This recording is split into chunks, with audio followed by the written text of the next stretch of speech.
দর্শক, রাজধানীতে জ্বালানি সংগ্রহ করতে আজও ফিলিং স্টেশনে ভিড় করছেন যানবাহন চালকরা। এ নিয়ে সবশেষ পরিস্থিতি জানতে সরাসরি আমরা যুক্ত হচ্ছি সহকর্মী তন্দ্রা তারুণের কাছে। তন্দ্রা, ফিলিং স্টেশনে জ্বালানি তেলের সরবরাহ বেড়েছে কিনা জানাবেন।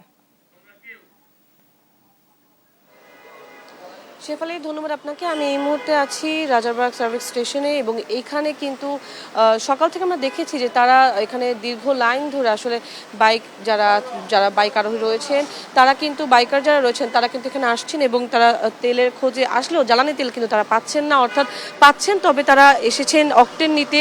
দীর্ঘ লাইন ধরে তারা দাঁড়িয়ে থাকছেন এবং অকটেন নিতে এসেছেন, তবে অকটেনের পরিবর্তে তাদেরকে এখানে পেট্রোল দেওয়া হচ্ছে এবং এই নিয়ে কিন্তু নানা ধরনের দ্বিমতের তৈরি হয়েছে। অনেকেই বলছেন যে আসলে অকটেন নেওয়ার জন্যই তারা সিরিয়ালে দাঁড়িয়েছিলেন, তবে নিরুপায় হয়ে এখন তাদের পেট্রোল নিতে হচ্ছে। একটি ব্যাপার না বলি নয়, সেটি হচ্ছে যে এখানে যারা কর্তৃপক্ষে যারা রয়েছেন তারা কিন্তু বলছেন যে আসলে অকটেন শেষ হয়ে গেছে কিংবা এখন পর্যন্ত ডিপোতে তেল নিতে যাওয়া হয়নি, এখনো গাড়িগুলো সেখানে যায়নি, পৌঁছায়নি, এমন ধরনের নানা অজুহাত কিন্তু তারা বলছেন এবং দিচ্ছেন।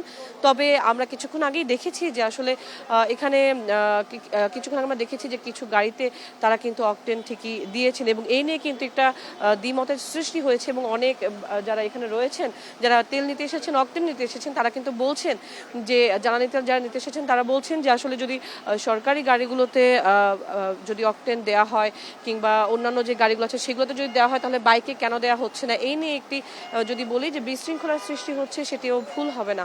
আমরা একটু চেষ্টা করব এক দুজনের সাথে কথা বলার এবং জানতে চাওয়ার যে আসলে তারা কতক্ষণ ধরে লাইনে দাঁড়িয়েছিলেন এবং এখন আমরা দেখতে পাচ্ছি এখানে আরো অনেকে এখনো অপেক্ষায় আছেন। ভাইয়া, একটু জানতে চাচ্ছি, আপনি পেট্রোল সবাইকে দিচ্ছে, আপনি অকটেনের সামনে লাইনে কি কারণে দাঁড়িয়ে আছেন? তারা তো বলছে দিবে না। একটু আগে আপনি দেখলাম অনেক কথা বলছেন, আসলে কি বলতে চাচ্ছেন একটু যদি আমাদের আবার বলতেন। না, আমি ওনাদেরকে রিকোয়েস্ট করতেছি অকটেনের জন্য আর কি। অকটেন হলে হচ্ছে আমার গাড়িতে অলরেডি একটু অকটেন আছে, অকটেনের সাথে আবার পেট্রোল যদি অ্যাড করি তাহলে হয় যদি কোনো প্রবলেম হয় এর জন্য আর কি রিস্ক দিতে চাচ্ছি না। আপনি কিভাবে বুঝলেন যে অকটেন আছে? মানে আমার সামনে দিলও দেখলাম তো হচ্ছে এই যে রাজারবাগ পুলিশ লাইনের কিছু গাড়িকে অকটেন দিল আমার সামনে। তো ওইগুলো তো প্রত্যেকটা গাড়ি হচ্ছে আপনার মানে রিজার্ভ করে দেওয়া হয়েছে, তো তাহলে পাবলিক কেন পাবে না বলে। ধন্যবাদ আপনাকে। যেমনটা বলছিলেন যে আসলে অকটেন দেয়া হচ্ছে, তবে তারা আসলে অকটেন পাচ্ছেন না এবং এ নিয়ে যেই দ্বিমতের তৈরি হয়েছে, এই দ্বিমত থেকে কিন্তু কিছুক্ষণ আগেও এই ফিলিং স্টেশনে কিন্তু একটি বিশৃঙ্খলারও তৈরি হয়েছিল। তো এখন পর্যন্ত তারা যেটি বলছেন যে তারা এখনও অপেক্ষায় আছেন এবং অনেকেই অকটেন না পেয়ে নিরুপায় হয়েই তারা অন্যভাবে তারা পেট্রোল অনেকে নিচ্ছেন।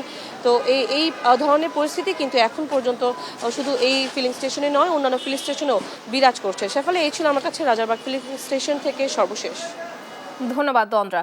দর্শক, রাজধানীর ফিলিং স্টেশনের জ্বালানির সংকট সম্পর্কে জানাচ্ছিলেন সহকর্মী তন্দ্রা তারুণ।